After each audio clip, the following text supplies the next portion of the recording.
Haleluya, haleluya, haleluya. Yesu ashimwe cyane. Uyu munsi izi ni tariki 14 z'ukwezi kw'icenda, hano turi muri saa 10:21.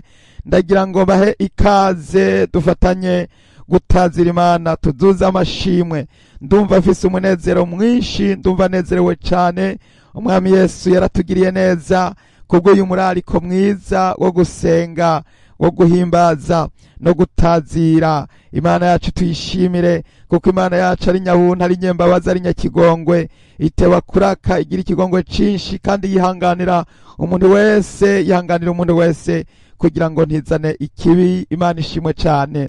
None rero ndagira ngo dushime Imana, mumfashe turirimbire Imana mu ndirimbo y'144. ni indirimbo ikunze kumfasha cyane, ni indirimbo ikunda kunyongera intege kuko ari indirimbo inyibutsa urukundo rw'Imana. Nkumva nkunze umwami Yesu, nkumva ndamunezererewe. Umwami Yesu ndamukunda, ndamunezerererwa, ndetse nkumva no mukunda kuruta uko namukunda mbere. Ndakunda Yesu kuruta uko namukunda mbere. Ndumva ndamukunze Yesu kuko yanyitangiye, yambambiwe ku musaraba, yamfiriye Kalvari Golgota ku musaraba, yankijije ibyaha, yarantabaye, yaranyuhagiye. Uno munsi umwami Yesu yavuze ati, ngwino mwana wanje, ngwino ndakugomba, nuze uruwanje, nuze ndakugomba kugira ngo ubane nanje ibihe bidashira. Yesu yarancunguye, Yesu yarambambiwe, yaranyitangiye ku musaraba. Niwe mahoro yacu, niwe atuzigama ijoro n'umutaga, niwe aturinda amajana amaza. Yesu n'umutabazi, Yesu n'intsinzi. None rero bene data, ubwoko bw'Imana, ndagira ngo mushire amanga, mutinyuke, mwoye gutinya, mushingire intahe Yesu, muvuge ibyiza Imana yabakoreye. Imana yakoze ibitangaza, Imana yakoze imirimo, aho yagukura mu byaha, aho yagukiza amagorwa, aho yagukiza amarushwa, aho yagukiza intambara, aho yakugendera ugowe utagira cepfo ca ruguru, ariko Yesu akaba yarakuzigamye. Nimuze dufatanye rero dushimira Imana, dukengurukira Imana. Haleluya, haleluya. Indirimbo y'144 rero ivuga ngo, Yesu ndagukunze rwose, ndakwihaye, ndahevye ibihimbaro vy'ivyaha vyanje. Haleluya, haleluya, haleluya. Yesu ashimwe cyane. Yesu ndagukunze rwose, ndakwihaye, ndahe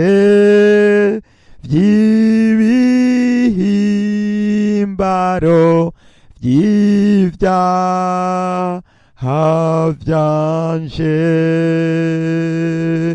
Niwe mukiza wanje, mwiza nk'uyoboke, ntaho nari nigeze kugukunda nk'ubu.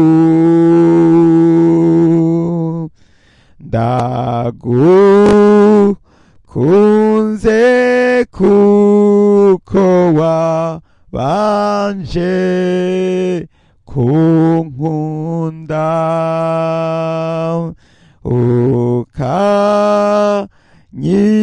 ukanyigura ku giti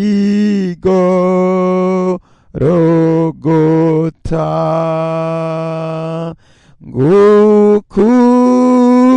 Ngukundiya mahwanya, mbariye ku mutwe, ntaho nari nigeze kugukunda nk'ubu.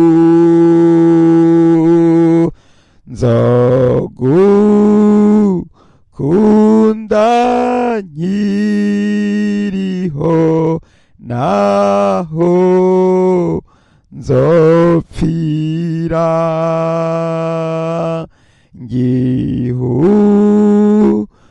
ngihumeka sinzobura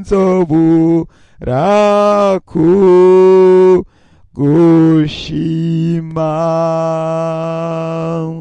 niyo nzoba ndiko ndapfa nzokubarira nti ntaho nari nigeze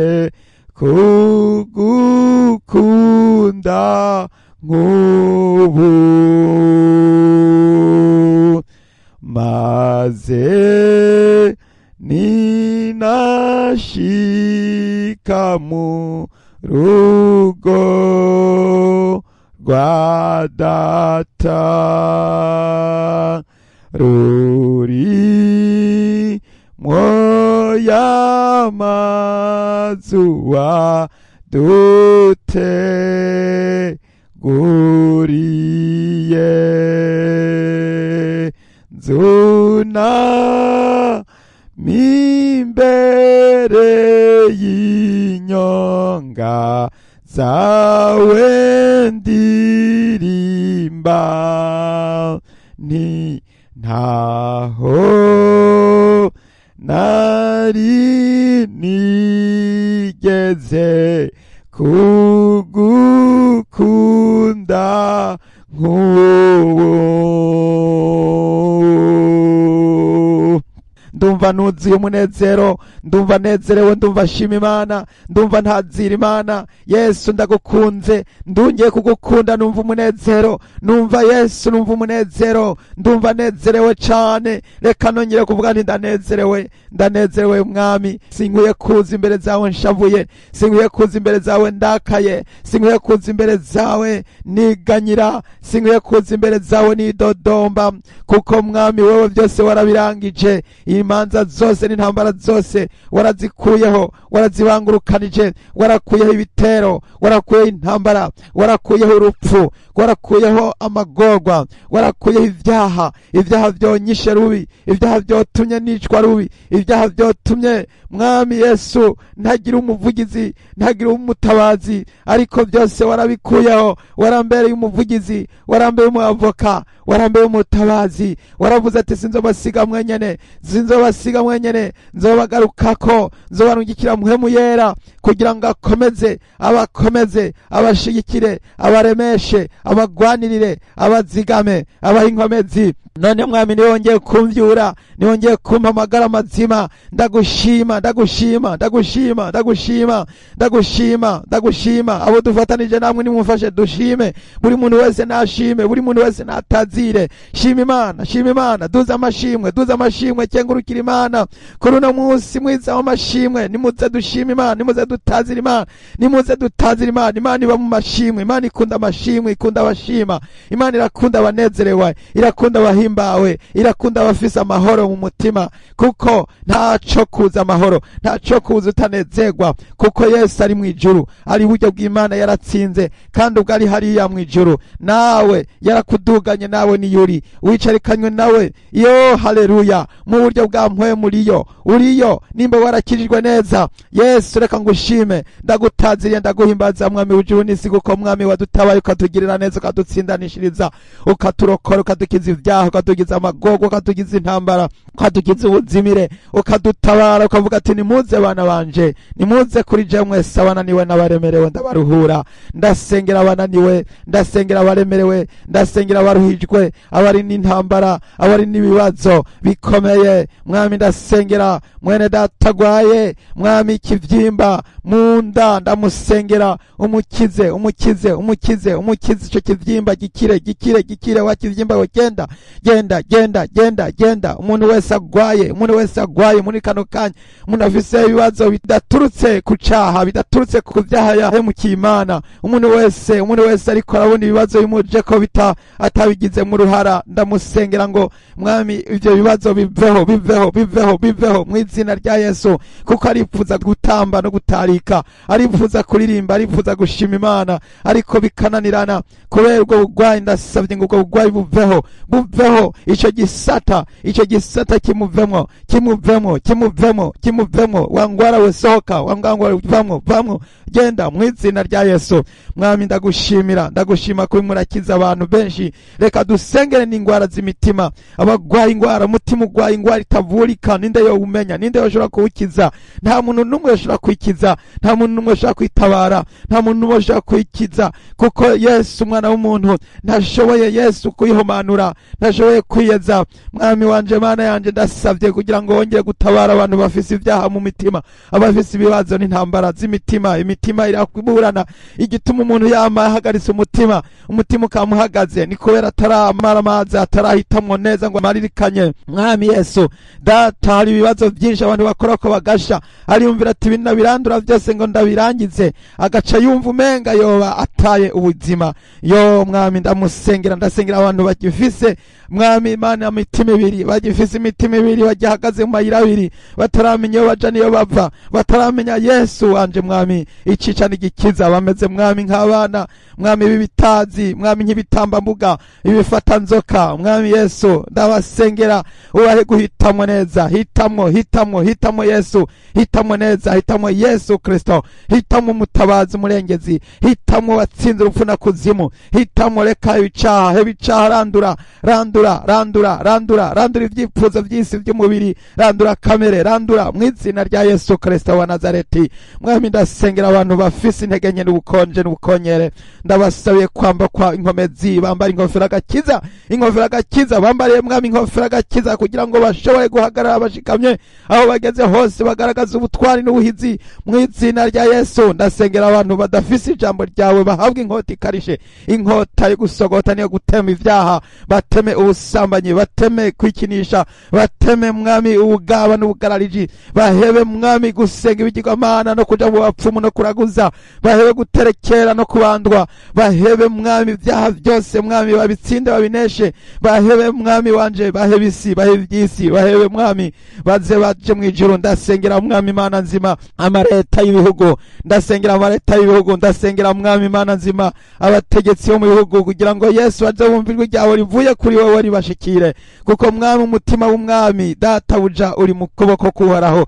Imana niyo ifise umutima w'umwami, umutima w'abategetsi. Ndabasengera kugira ngo Yesu ubahe data buja gukora ibiroranye imbere zawe. Mwami ndasengera igihugu c'Amerika, Mwami Imana nzima congeye kugira icunamo Mwami, kuko umuntu yagiye kwicwa Mwami Imana nzima bamuhora, data buja kwemangira ukuri, kuvuga ukuri, guhimiriza abantu gusenga, none bakaba bamurasiye mu ruhame. Ndasenze mu izina rya Yesu kugira ngo Mwami uha abana b'Imana kurinduka no kumenya yuko Mwami iyi si itadukunda, iyi si ntitugomba kuyifatanya nayo. Mwami w'icubahiro, turasenze mu izina rya Yesu kugira ngo ntiducudike n'isi. Mwami abana b'Imana woye gucudika n'isi, abera woye gucudika n'isi, woye data buja kugendera mu ivy'isi, bamenye ko hano mwisi atari wacu, bamenye yuko ivy'isi Mwami ataco bipfana n'ijuru, ntaco bipfana n'ijuru. Ivy'isi bikwiye kuja munsi y'ibirenge vyacu, ariko ntibikwiye kuja hejuru yacu, nitwe tugomba kubiganza, sibyo bigomba kutuganza. Mwami Yesu wa Nazareti, ndasengera abera bose, ndasengera ishengero ry'Imana, ndasengera umugeni wa Kristo hari hose akomeze kwicara yejejwe atunganye. Mwami w'icubahiro, yambikwa inzu zera nziza zera zitanduye zikayangana, ari byo bikorwa byo kugororoka vy'abera. Mana urakoze data wa twese w'imbabazi nyinshi, abari wikorera gahunda, abari wipangira urutonde mu izina rya Yesu. Urutonde rwawe ariko rushigwa imbere, porogaramu yawe ari shigwa imbere. Mana wera wo mwije utabara, uhoraho ziga mu bwoko bwawe, rinda abera bose, rinda intama zawe, rinda abana b'Imana bose, ubazigamire mu kuri no mu rukundo. Mwami data buja wera, hari abantu bariko barashaka kugira ngo Mwami data bashira ivy'isi imbere, ariko hera abisigiye kurangira, isigiye gushira, irimwe isi irimwe irahita, irimwe iragenda, iminsi nayo iragenda. Kandi Mwami Yesu Kristo data buja abantu benshi ntibabimenya, mwami udehugura uburyo tugwiza ku misari mibi mwami, kandi uko wa munsi wegereza ariko turishaka kugenza dutyo. Ndahagaritse ibitero by'umugwanizi byose biva bikagera, ndahagaritse ibitero by'abadayimoni iyo biva bikagera mu izina rya Yesu, mu izina rya Yesu. Mu nkomezi z'Imana, inkomezi z'Imana mwami, Dawidi yaravuze ati yewe Goliath ndakwica mu izina ry'Uhoraho Imana y'Abisirayeli wacokoye. Ndasenze mu izina rya Yesu kugira ngo wa mwansi atsindwe ahari hose, aturuka hose mu bana b'Imana, abasenzi, abakristo, mu ngo z'abera, mu bana b'Imana, mu mitima y'abakristo hose, bahe inkomezi zo gutsinda nizo kunesha. Ubahe kurandura isi, ubahe kurandura igishitsi cyose, barandurane n'imizi by'isi byose, babitsinde babineshe, babikureho, babitsinde babineshe byose, babineshe babisangangure mu izina rya Yesu. Mwami, hariho abanyantegenya, hariho abandi bagikekeranya, hariho abandi mwami bariko baribaza ko ivy'Imana ari ivyo gusuzugura, ari bisuzuguritse, ari bikengeretse. Ariko mwami, hahirwa mwami abarondera mu nyonga ha data, hahirwa bemera kwezwa no guca bugufi no kwihana, hahirwa bemera kurondera Uhoraho bigishoboka kubonwa, hahirwa bemera kwambaza uwera, hahirwa bemera kurondera Uhoraho mu kanya akariko kose, mu isaha yose bahore basenga mu gihe gikwiye no mu kidakwiriye, basenga ibihe byose, basenga ubudasiba. Mwami w'icubahiro, urakoze Mana yo mwijoro. Mwami, ndagushimira abantu benshi bakijije ingwara zo mu mutwe, ingwara mwami z'ibisazi. Mwami Yesu wa Nazareti, urakoze cyane. Mwami, wa mukenyezi yarongeye data buja kugirirwa imbabazi, yongera kuvuga, yongera kubona, yongera kugenda, yongera gusubira mu muryango yahora mwami Yesu yerera azunguruka. Warakoze Mana, abantu benshi watabaye, warakoze abantu benshi wagiriye neza, abantu benshi baronse mwami Mana nzima ico bari barasavye, bari bategereje, barakibonye. Ariko mwami baracarindiriye, hari rindi sezerano barindiriye ryo kuza kwawe, yuko mwami bazokumva yanzamba yakabanga, yuko mwami bazokwicana nawe ku ntebe yawe ubwami, yuko mwami Yesu bazobana nawe muri bwa bwami bw'ingoma y'imyaka 1000. Mwami Yesu, iryo sezerano turarikomeje, turasabye iryo sezerano turigumemwo, tugume mu isezerano ryawe. Mwami Yesu, abera bose bagume mu isezerano ryawe, bahore bashikamye bizera, bashikamye barindwa, bazigamwa, bayoborwa mu izina rya Yesu. Nta kindi kidutuma dukomeza kuramiriza nukutegereza ubwami bw'Imana bugiye kuza. Mwami, turasabye ubwami bwawe buze, ubwami bwawe buze Mwami Yesu, buze bukureho ibyaha byose, bukureho ubugaba n'ubugarariji n'ubutamenya, bukureho mwami, ubwami bwawe turabugomba, buze butabare isi yarengewe, ibyaha byabaye byinshi, byabaye umurengera, habaye ibyaha byinshi ndengakamere. Mwami, abantu bagararije urukundo rwawe rwaratimvye, ubugarariji bwaragwiriye. Mwami, abantu barazimagiritse. Ariko mwami, reka tukwinginge ngo wikorere imirimo, wikorere igikorwa. Mwami, uvugutira abera, ubaha inkomezi n'ububasha. Gusenga mwami kuratuma abantu bakomezwa, kuko mwami tuba turiko turasenga tuyaga n'Imana. Mwami, turisabiye kugumana nawe no kurindwa nawe no kuzigamwa nawe aho tuja hose, ahantu hose, aho tuja hose. Mwami Yesu, tugende mu kurira mu mpwemu, tugende mu nkomezi no mu mbaraga, dukomeze gutsinda no kunesha, dukomeze guhagarara mu nkomezi, dukomeze gutsinda mu izina rya Yesu. Gendera ubwoko bwawe, abana bawe barinde, ubazigamire mu kuri no mu mpwemu. Yesu, bahe gusengera mu kuri no mu mpwemu, udehe gusengera mu kuri no mu mpwemu. Yesu Kristo, nzamba yakabangiri hafi kuvuga.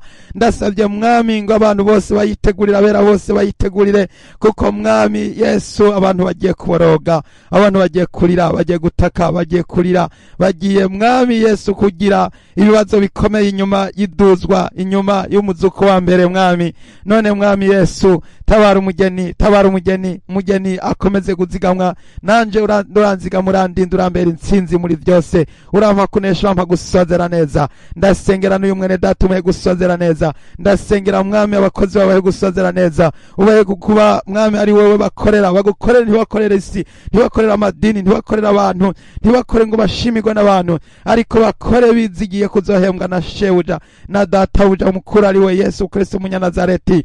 Urakoze Mana yacu, akira isengesho mwami. Ndasabye mwami ngo isengesho ritume mwami Mana nzima databuja rigushikeko, kugira ngo abera mwami Mana nzima twese aho duhurikiye hamwe tuko turafatanya rino sengesho mwami, twese mwami biduje nk'umubavu mota neza. Mwami, biduje bigushikire, iri sengesho bigushikire mwami, kuko turagomba inkomezi n'imbaraga n'ubutwari bwo kunesha isi n'ivyisi no gutsinda no kuhagarara dushikamye muri bino bihe bidasanzwe. Dukomere dushikame, nitunyiganyije, tuba abagabo tugira inkomezi, nk'uko mwami Yesu akoreje umusavye Paulo bakavyandika. Ndasavye mwami data wera wo mwijuru dukomerezwe mu kuri no mu mpwemu. Yesu wari utuzigama. Yesu urakoze mwami, urakoze kubw'ivyiza bimwe birakoreka, urakoze kubw'imirimo myiza rimwe irakoreka, abantu bariko barihana, umuntu wese arimwe araca bugufi yihana. Ndamushize mu biganza vyawe, ndamukwingingiye kugira ngo Yesu umuharire icaha n'ivyaha n'akaha, amazina yiwe yandike mu gitabo c'ubugingo mwami.